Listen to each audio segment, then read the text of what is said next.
Hello there, we got another video. Kimia again. Kafunya.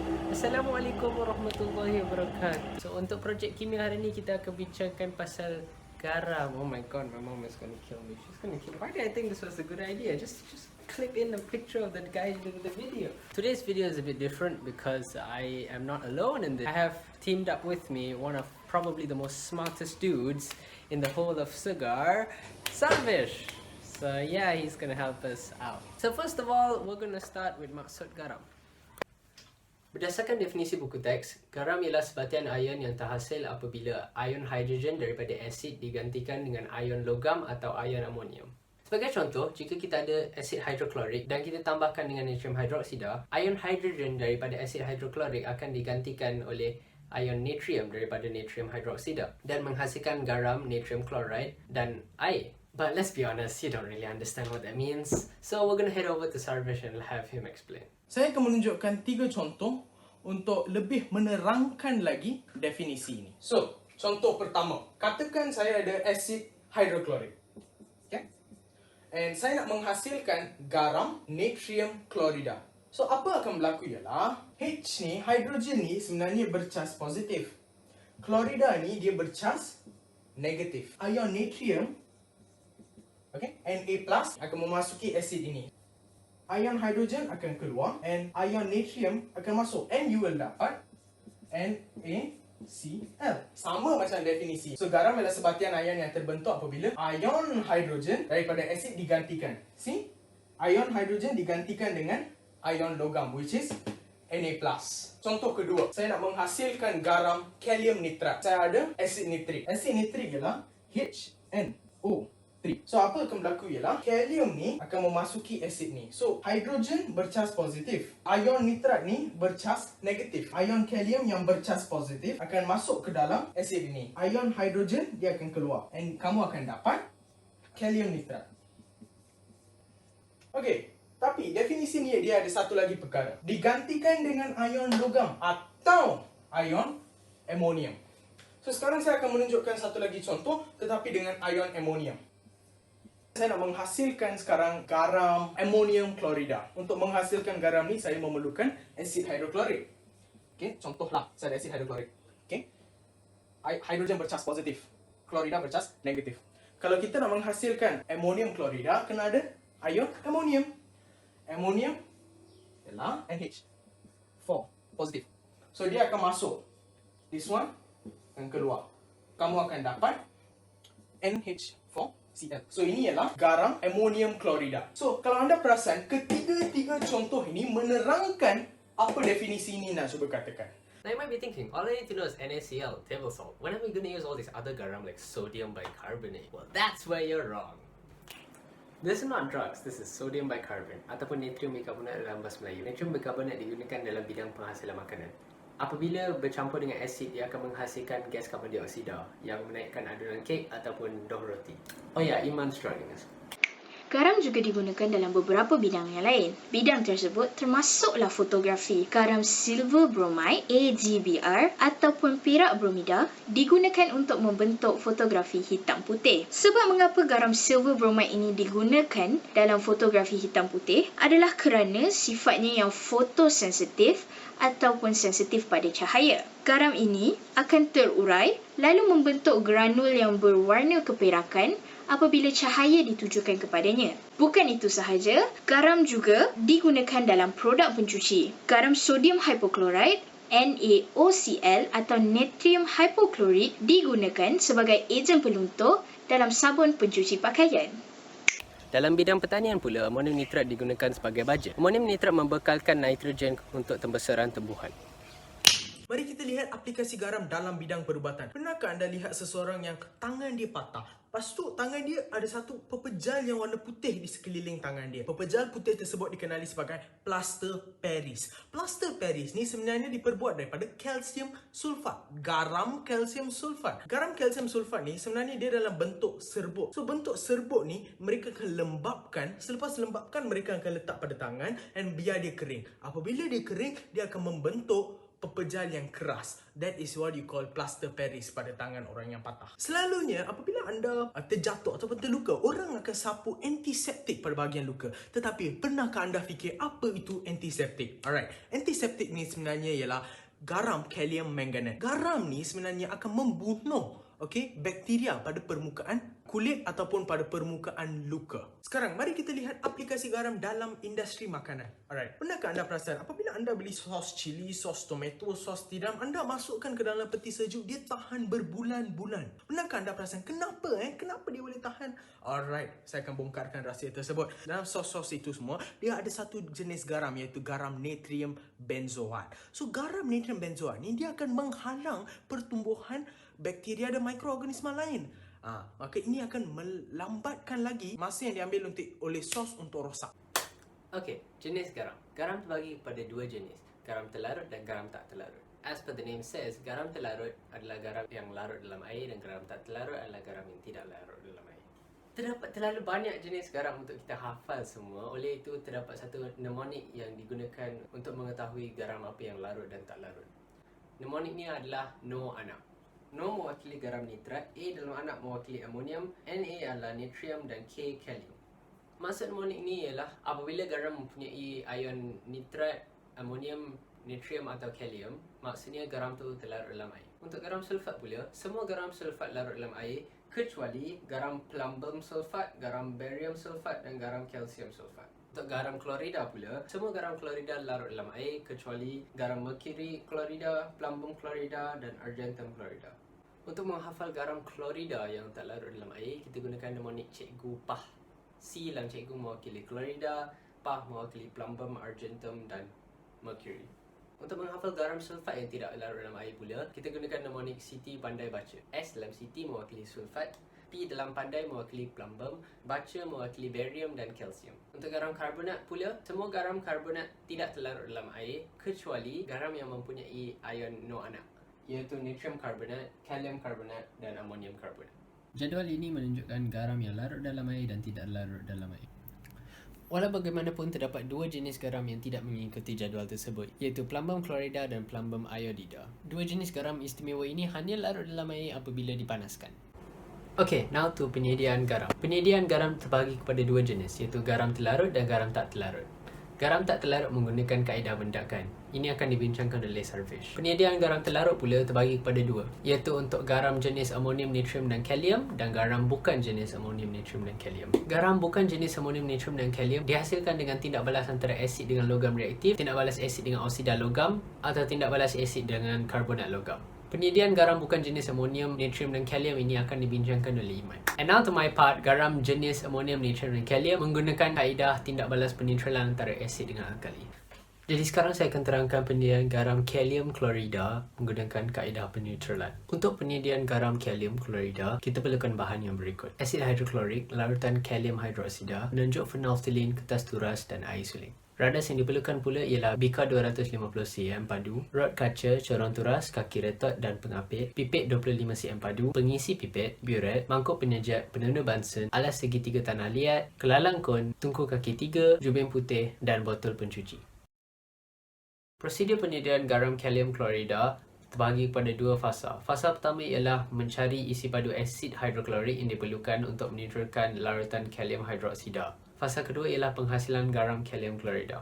Untuk mengira isi padu asid yang diperlukan, langkah pertama ialah bilaskan keseluruhan bahagian dalam sebuah pipet 25 cm padu dengan larutan kalium hidroksida. Kemudian buangkan larutan itu. Langkah kedua, pipetkan dengan tepat 25 cm padu larutan kalium hidroksida dan pindahkan ke dalam sebuah kelalang kon.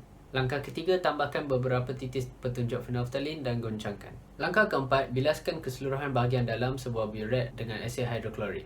Kemudian buangkan larutan itu. Isikan buret dengan asid hidroklorik dan apitkan pada kaki retot. Bacaan awal buret direkodkan untuk pengiraan isi padu asid yang diperlukan nanti. Langkah keenam, asid ditambahkan secara perlahan-lahan ke dalam kelalang kon sambil dia dipusarkan. Penambahan asid diteruskan sehingga larutan dalam kelalang kon bertukar daripada warna merah jambu kepada tidak berwarna. Bacaan akhir buret direkodkan dan dengan bacaan ini kita dapat mencari jumlah isi padu asid yang diperlukan untuk menetralkan 25 cm padu larutan natrium hidroksida. Isi padu asid ni diandaikan V, cm padu. Sekarang untuk penyediaan garam kalium klorida tersebut. Langkah pertama, kita isikan semula 25 cm padu larutan kalium hidroksida ke dalam kelalang kon. Kali ini tanpa penunjuk phenolphthalein. Langkah kedua, kita campurkan V cm padu asid hidroklorik ke dalam kelalang kon dan pusatkan campuran untuk memastikan ia sekata. Kandungan kelalang kon dituangkan ke dalam sebuah mangkuk penyejat. Larutan itu dipanaskan secara perlahan-lahan dengan perdana Bunsen sehingga dia menjadi larutan tepu. Kita dapat mengetahui kalau larutan tersebut tepu atau tidak dengan mencelup rod kaca ke dalamnya. Jika hablo garam terbentuk, maksudnya larutan itu tepu.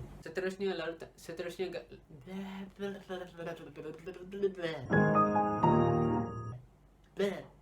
larutan garam yang tepu dibiarkan menyejuk untuk penghabluran berlaku. Kemudian, kandungan mangkuk penyejat dituraskan untuk memperoleh hablo kalium klorida. Hablo kalium klorida dibilaskan dengan air suling lalu dikeringkan di antara beberapa kertas turas. Dengan itu, kita sudah menghasilkan garam kalium klorida. Untuk perbincangan pula, mengapakah penunjuk phenolphthalein diperlukan dalam penitratan? Penunjuk phenolphthalein diperlukan untuk mengetahui isi padu asid yang diperlukan untuk penitrilan berlaku. Soalan kedua, mengapakah penamaan V cm asid hidroklorik kepada 25 cm larutan kalium hidroksida tidak boleh ditambahkan penunjuk phenolphthalein? Soalan ketiga, mengapa hablo yang terhasil hanya boleh dibilas dengan air suling yang sedikit? Ini adalah untuk memastikan hablo tersebut tidak larut dalam air. Soalan 4, tuliskan persamaan kimia yang seimbang untuk tindak balas penitrilan ini. Ini adalah persamaan kimia seimbang kerana kita tengok bilangan atom pada dua-dua bahagian adalah sama. Soalan 5, berikan dua jenis garam terlarutkan yang lain yang boleh dihasilkan melalui kaedah ini. Contohnya ialah garam amonium nitrat dan garam natrium klorida. And now to Iman. Hai, kita jumpa lagi. Saya akan bincangkan tentang penyediaan garam terlarut bukan jenis amonium, natrium atau kalium. So, ada 3 eksperimen bawah tajuk ni. Eksperimen pertama yang saya akan bincangkan sekarang ialah menyediakan garam terlarut yang dihasilkan melalui tindak balas asid dan logam oksida. Bahan yang kita perlukan untuk eksperimen ni ada 4. Asid nitrik, serbuk kuprum 2 oksida, air suling dan kertas turas. Kemudian kita perlukan radas-radasnya. Radas banyak sikit, kita perlukan bikar 250 cm padu. Kita perlukan spatula, rod kaca, corong turas, mangkuk penyejat, penunu Bunsen, alas 3 segi, tanah liat, kelalang kon, tungku 3 kaki, botol pencuci, silinder penyukat 20 cm padu, kaki retat dan pengapit. Bahan dah, radas dah, kita pergi kepada prosedur. Prosedur ada 8. So, prosedur pertama ialah tuangkan 20 cm padu asid nitrik ke dalam sebuah bikar. Hangatkan asid dengan menggunakan api yang kecil. Langkah kedua ialah tambahkan serbuk kuprum 2 oksida dengan menggunakan spatula sedikit demi sedikit ke dalam asid. Kemudian kacaukan campuran itu dengan rod kaca. Langkah ketiga, kita perlu teruskan penambahan kuprum 2 oksida ke dalam asid tersebut sehingga terdapat serbuk yang tidak terlarut. Apabila terdapat serbuk yang tidak terlarut, kita akan lakukan langkah keempat, iaitu turaskan serbuk kuprum 2 oksida yang tidak terlarut tersebut. Untuk langkah kelima, kita akan tuangkan hasil turasan ke dalam sebuah mangkuk penyejat dan panaskan hasil turasan itu sehingga memperoleh larutan garam yang tepu. Langkah keenam, kita akan biarkan larutan tepu yang terhasil itu menyejuk sehingga hablo garam terbentuk. Untuk langkah ketujuh, kita akan turaskan kandungan yang terdapat di dalam mangkuk penyejat untuk memperoleh hablo garam. Bilaskan hablo garam tersebut dengan air suling. Akhir sekali, langkah ke-8, keringkan hablo garam di antara beberapa keping kertas turas. Okey, kita dah habis dengan prosedur dia. Sekarang saya akan bincangkan beberapa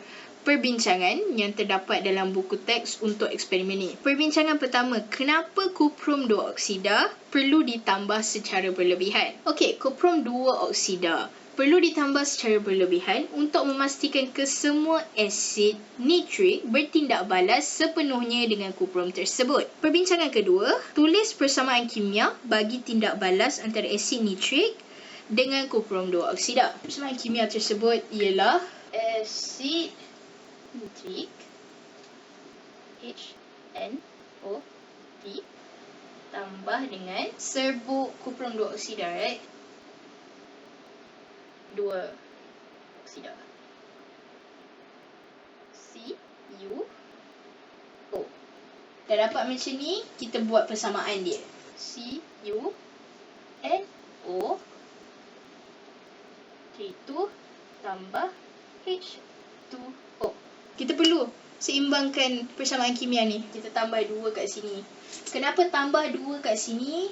Sebab kat sini nitrat dia ada 2 atom dan kat sini hidrogen dia ada 2 atom.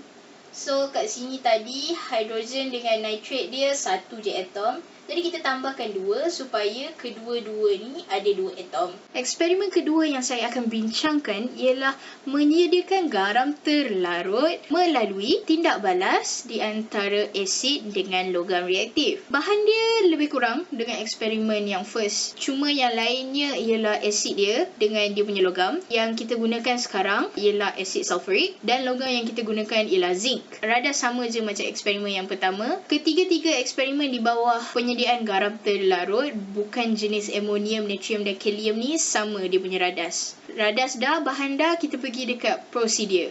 Prosedur pun lebih kurang sahaja dengan eksperimen yang sebelum ni. Yang lainnya ialah kita tidak akan menambah zinc secara berlebihan dalam asid sulfurik. Okey, sekarang saya akan terangkan kenapa, sebab ianya merupakan soalan perbincangan. Sebab mengapa zinc tak perlu berlebihan dalam asid sulfurik tersebut adalah kerana zinc mempunyai kereaktifan yang lebih tinggi berbanding hidrogen. Ini menyebabkan tindak balas zinc terhadap asid sulfurik berlaku dengan lebih cekap. Seperti kuprom dia mempunyai kereaktifan yang lebih lemah berbanding hidrogen. Jadi kita perlukan kuprom yang banyak supaya asid nitrik dapat bertindak balas dengan berkesan terhadap kuprom. Sekarang kita pergi kepada persamaan kimia macam biasa. Saya dah tulis dulu. So kita ada asid sulfurik, lepas tu kita ada zinc dan persamaan dia ialah zinc sulfat dan hidrogen. Kita tak perlu seimbangkan persamaan kimia dia sebab persamaan kimia dia dah seimbang. Hidrogen ada 2 atom, sulfate dua-dua ada 4 atom, zinc pun dua-dua ada 1 atom. So kita tak payah seimbangkan. Okey, beza persamaan kimia ni, Allahu Akbar. Cut that out, Aziz. But beza persamaan kimia yang ini dengan persamaan kimia eksperimen untuk menyediakan garam terlarut melalui tindak balas asid dengan logam oksida ialah ini bukan tindak balas peneutralan.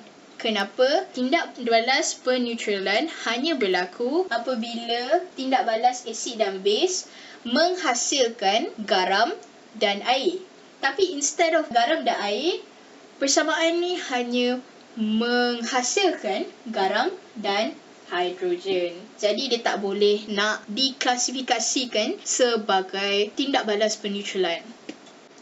Untuk eksperimen terakhir, kita akan menyediakan garam melalui tindak balas asid dengan logam karbonat. So, bahan dia yang lain sedikit daripada 2 eksperimen sebelum ni ialah logam karbonat iaitu natrium karbonat dan kita akan gunakan asid iaitu asid hidroklorik. Bahan yang lain sama je, kita akan guna kertas turas, kita akan guna air suling. Radas pun macam tu, sama je macam 2 eksperimen yang sebelum ni, tak ada yang lain. Dan prosedur pun lebih kurang sahaja dengan 2 eksperimen yang sebelum ni. Cuma kita tak perlu nak gunakan natrium karbonat secara berlebihan. So, perbincangan yang kita akan bincangkan sekarang ialah gas apa yang dihasilkan melalui tindak balas ni. So, gas yang dihasilkan melalui tindak balas ni ialah gas karbon dioksida. Dan saya akan terangkan macam mana kita dapat gas karbon dioksida tu melalui persamaan kimia. So, kita ada asid hidroklorik. Lepas tu, kita ada hidroklorik ialah HCl. Natrium karbonat ialah Na2CO3. Lepas tu, persamaan kimia dia menjadi natrium klorida tambah air iaitu H2O tambah karbon. So, karbon ni datang daripada natrium karbonat ni. Jadi, lepas kita dah buat persamaan ni, kita akan seimbangkan dia. Kita tambah 2 HCl sebab kat sini hidrogen dia ada 2 atom. So, kita tambah 2. Lepas tu, Na2CO3. Dah okey. Yang ini, untuk natrium ni kita akan tambah 2. Sebab natrium ni ada 2 atom. Cl tambah H2O tambah carbon dioksida. So, macam inilah bagaimana karbon dia datang daripada tindak balas ni. Dia datang daripada karbonat. Ujian kimia yang boleh dikenakan atas karbon dioksida ni ialah ujian air kapur. Air kapur akan menjadi keruh apabila karbon dioksida bertindak balas dengan air kapur tersebut. Okay, bye-bye. So, sekarang saya nak menghasilkan satu garam. Garam apa? Saya akan memilih garam yang Iman terangkan dalam bahagian aplikasi, iaitu garam argentum bromida. So, saya akan terangkan cara penghasilan garam argentum bromida ni. First, kita kena tahu dulu, garam argentum bromida ni garam terlarutkan ke garam tak terlarutkan? So, garam argentum bromida ni ialah garam tak terlarutkan. Untuk garam tak terlarutkan, kaedah yang kita akan gunakan untuk menghasilkannya ialah kaedah penguraian ganda 2. So, sekarang kita dah tahu kaedah apa. So, next step, kita kena tahu persamaan kimia umum dia dulu. Inilah persamaan kimia dia, persamaan kimia umum dia. Garam terlarutkan tambah garam terlarutkan, kita akan dapat garam tak terlarutkan dan garam terlarutkan. So, kalau kita nak menghasilkan garam argentum bromida ni, kita kena first tetapkan persamaan kimia dia dulu. Macam mana nak tetapkan ni? Okey, ini seumpama puzzle. Okey, satu jenis puzzle. So, saya akan rujuk dengan persamaan kimia umum ni untuk menghasilkan persamaan kimia untuk menghasilkan garam argentum bromida. So, first, kita memerlukan garam terlarutkan yang ada argentum. Kenapa? Bila kita silang, kita kena dapat argentum bromida. So, apa kita kena buat? Macam mana nak kita boleh jadikan argentum ni garam terlarutkan? Senang. Kita akan masukkan nitrat. Kenapa? Mana-mana garam nitrat larut dalam air. So, senang. Saya akan masukkan garam nitrat. Alright? Kemudian, kita kena tetapkan dash bromida. Dash ni kena ada bahan apa untuk jadikannya larut dalam air. So, mana-mana garam yang ada natrium, kalium ataupun amonium larut dalam air. So, saya akan pilih kalium untuk ni. So, argentum nitrat tambah kalium bromida. Kalau kita silang, kita akan dapat argentum bromida tambah kalium nitrat. So, sekarang kita dah ada persamaan kimia kita. Persamaan kimia ni umpama game plan. Apa yang kita akan melakukan selepas ini? Lepas ini just procedure dan cara melakukan eksperimen saja. So, first step, kita kena sukat 20 cm3 larutan kalium bromida 0.5 dm3 dalam sebuah silinder penyukat terlebih dahulu. Dan lepas tu kita kena menyukat lagi larutan argentum nitrat sebanyak 20 cm3 dengan kemolaran 0.5 mol dm3. Dan kita campurkan. Okay, you can ask me, why is it in bentuk cecair, bukan ke garam dalam bentuk pojat? See, garam terlarutkan ia selalunya dalam bentuk cecair sekiranya tidak melalui proses penghabluran. So now, lepas kita campurkan, kita akan kacau dengan rod kaca. Kacau. Lepas kita kacau, kita akan dapat macam ni lah. Okay, kita akan dapat dua lapisan. Satu mendakan dan satu lagi larutan. So now, kita kena fikir logik ya. Selepas bahagian ni dan selepas kacau, tindak balas sudah berlaku. So, this one campur this one kat sini. Lepas kita kacau, tindak balas sudah berlaku. Kita akan dapat ini tambah ini. So, kita kena fikir, cecair garam argentum bromida ke yang mendakan ni garam argentum bromida? Macam mana nak tentukan? Senang saja. Argentum bromida ni garam tak terlarutkan. So, dia dalam bentuk mendakan. So, this one. And kalium nitrat ni garam terlarutkan. So, dia dalam bentuk cecair. Alright. So, now moving to the next step. Ya. So, sekarang kita dah dapat dah garam argentum bromida. Yes. Tapi ini bukan step terakhir. Kita nak garam argentum bromida sahaja. So, kalau kita nak garam argentum bromida sahaja, kita kena buang ni. Macam mana nak buang? Dengan kaedah penurasan. So, kita akan just turaskan macam ni. Turaskan macam ni dengan menggunakan rod kaca dengan kertas turas. Dan obviously lah, sini dalam ada garam kalium nitrat plus argentum bromida. Kita turas, mendakan akan tersangkut kat sini, which is mendakan argentum bromida. Yang kat sini ialah garam kalium nitrat, which is terlarutkan. Kita tak nak, kita boleh abaikan ni. We just want this one. So, lepas kita turaskan, kita akan bilaskan lagi garam ni dengan air.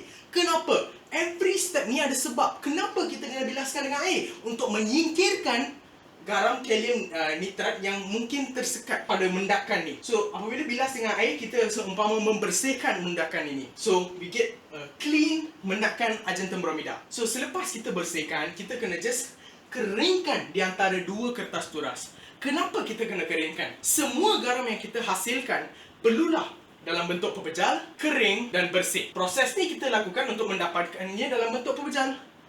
Proses ni kita lakukan untuk membersihkannya. Dan proses ni kita lakukan untuk memastikan dia kering. Dan lepas tu, kita akan dapat garam argentum bromida. Itu sahaja sebenarnya untuk menghasilkan garam argentum bromida dengan kaedah penguraian ganda 2. Pemerhatian saya apabila saya lihat garam argentum bromida yang terhasil ialah garam ini mempunyai warna kuning pucat. So, if you ask me, what other garam saya boleh buat dengan kaedah yang sama ni? Kita boleh membuat garam kuprum karbonat ataupun kalium sulfat. So, saya harap penjelasan ini jelas. Terima kasih. Secara rumusannya, garam ialah sebatian ion yang terbentuk apabila ion hidrogen daripada asid digantikan dengan ion logam ataupun ion amonium. Garam juga boleh digunakan dalam pelbagai aktiviti seharian seperti pertanian, perubatan, penyediaan makanan, pengawetan makanan, fotografi dan alat pencuci. Look, I've done this project for so long, my table's clean. Anyway, rumusan untuk jenis garam dan ketelarutannya, kita gunakan mnemonik no anak, Cikgu Pah dan Siti Pandai Baca. Untuk penyediaan garam pula, 5 kaedah penyediaan garam ialah tindak balas antara asid dengan alkali, asid dengan oksida logam, asid dengan logam reaktif, asid dengan logam karbonat dan kaedah tindak balas penguraian ganda 2 atau mendarat. That's a wrap!